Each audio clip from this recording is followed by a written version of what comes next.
No, I've been meaning to post this video. It's just slipped my mind, bruh. But shout out to you for keep on reminding me. I had it in the list for at least 2 months now. God damn.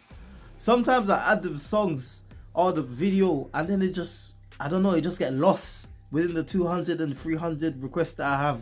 You know what I mean? The Balkans explained. Now, I will be coughing probably in this video because my throat is fucked up. I was sick, so bear with me. I'm trying everything to fix it, but it ain't fixing.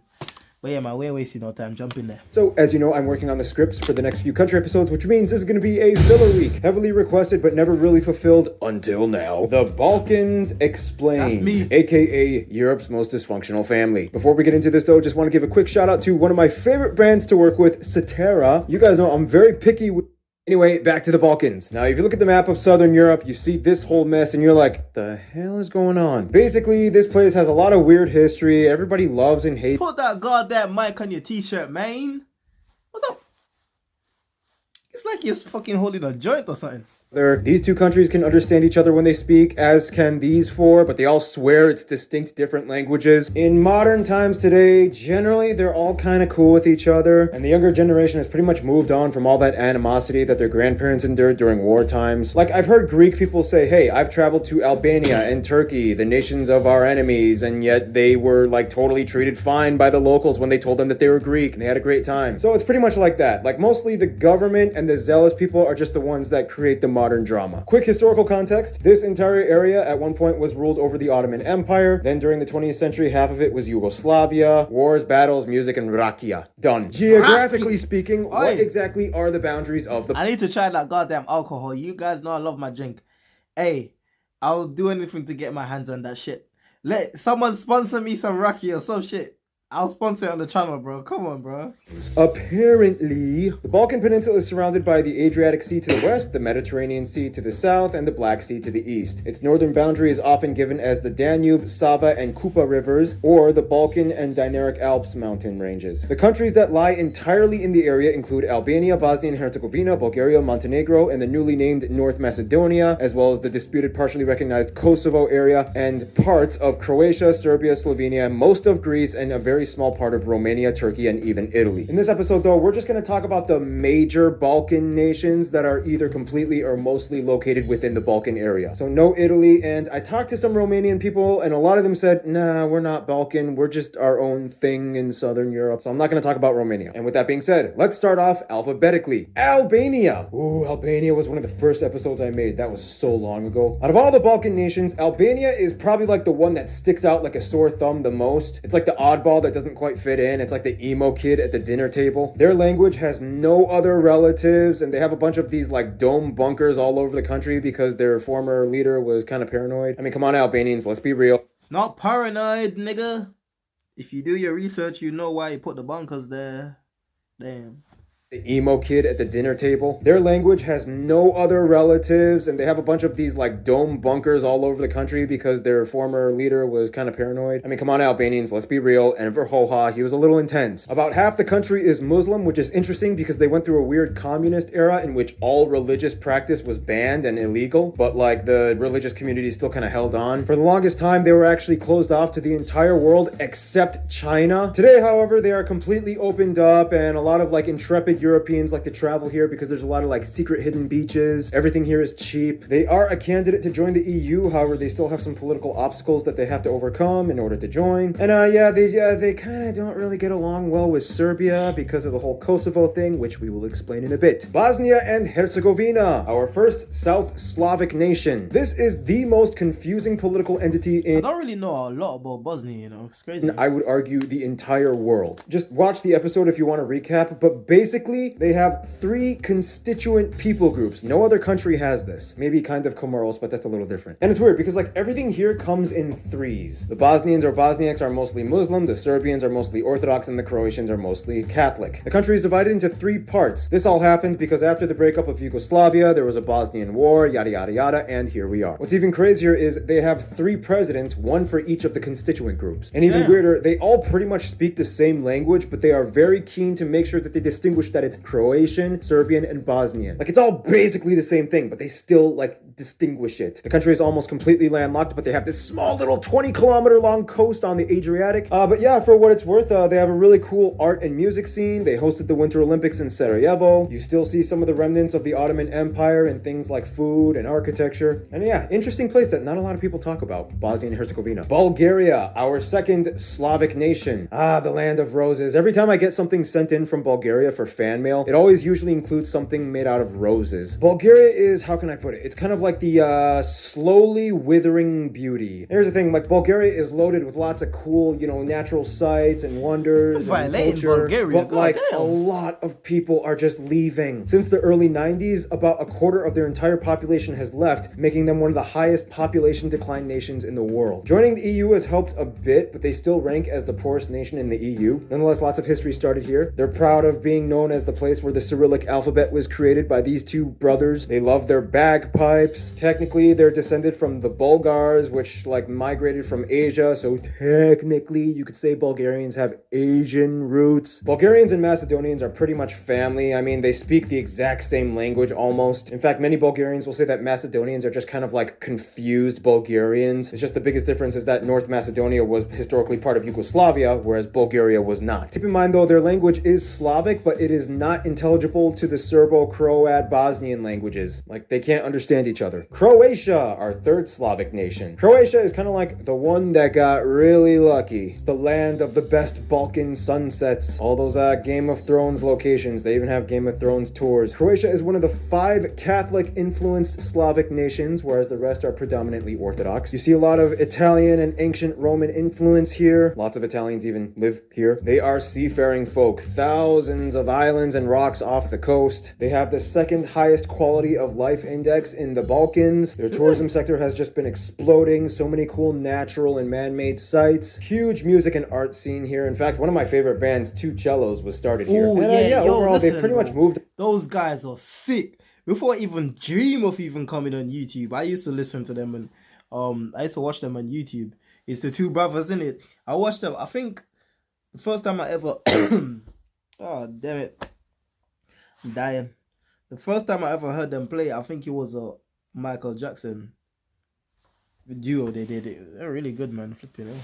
Quality of life index in the Balkans. Their tourism sector has just been exploding. So many cool natural and man-made sites. Huge music and art scene here. In fact, one of my favorite bands, Two Cellos, was started here. And overall, they've pretty much moved on from war times, and they've built up quite a reputation. Croatia. Greece. We all know this one. Very few countries love their culture and history and background as much as Greek people do. Greeks love being Greek. Greece is kind of like the master of history and the remnant to the ancients. The cradle of Western civilization, and now they're known for being loud dancing party animals. I used to have a Greek girlfriend, yeah, and every day she keep on reminding me, oh, the Greek gods, this, the Greek god, the Greek all create all this shit you see. Everything you see in London, they stole from the Greek and the Greek. I was like, shut up, mate. You know what I mean?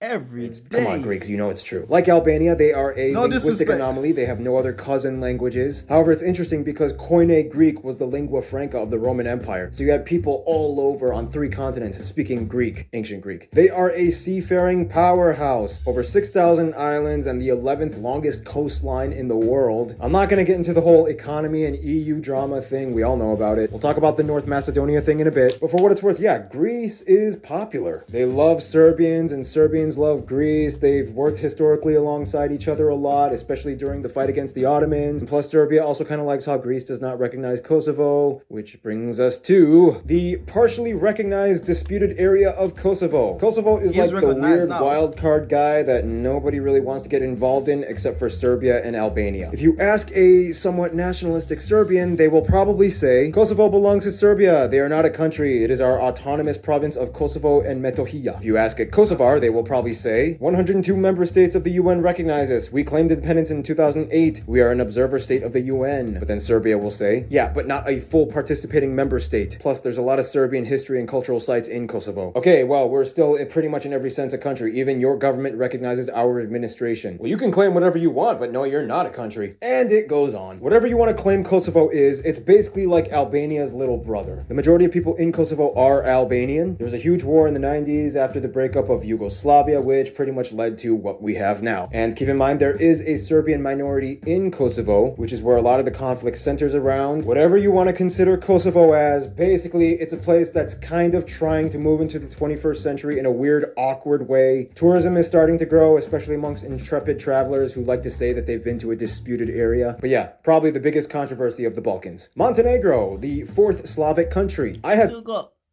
Serbians live in Kosovo.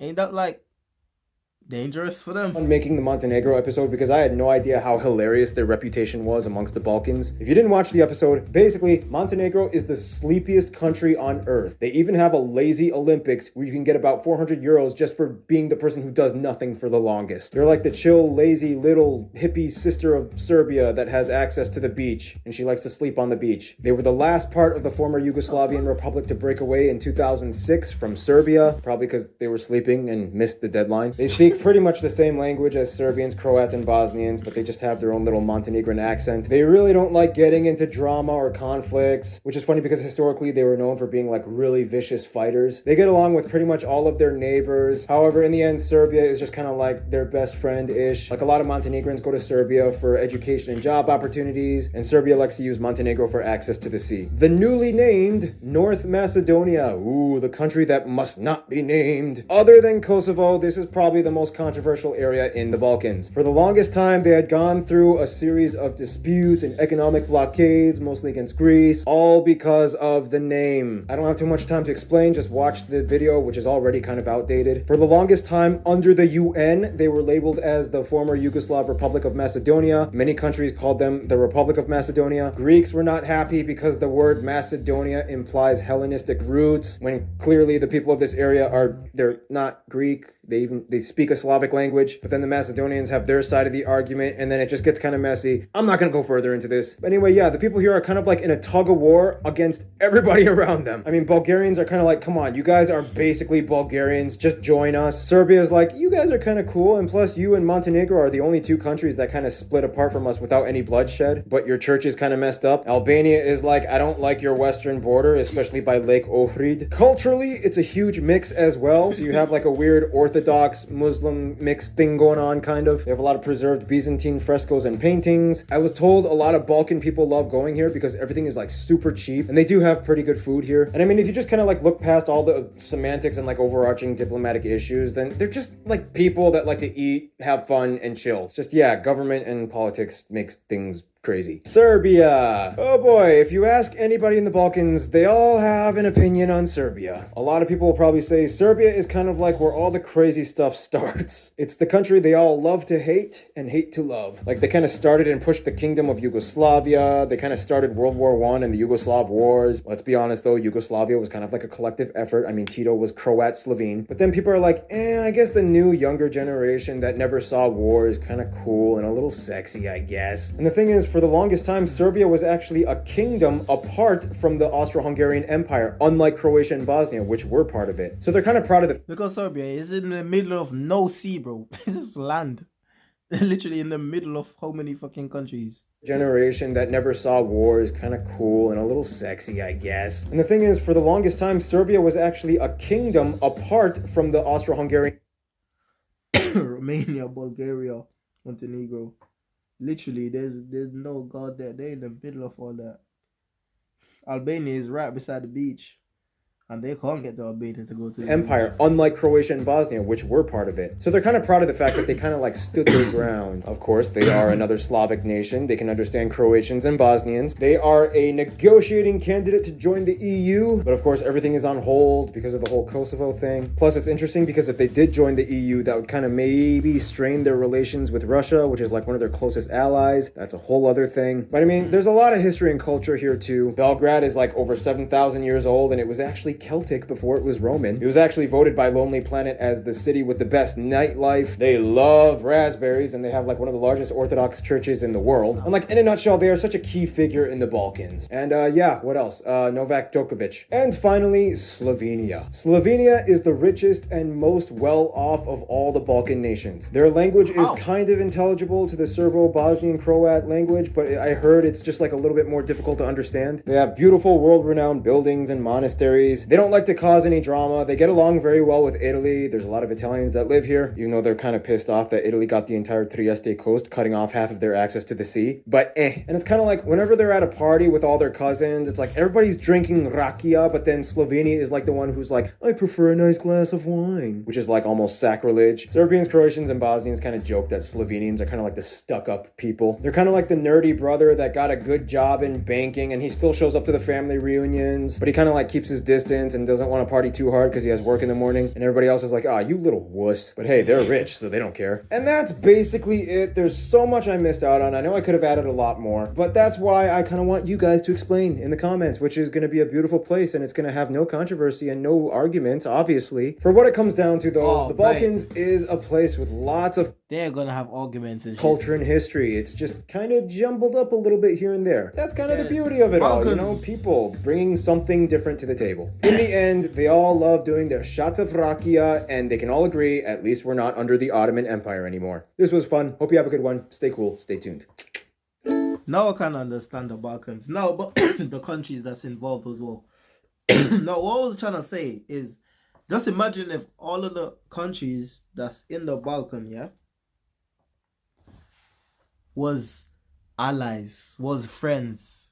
I know that's impossible to ever happen.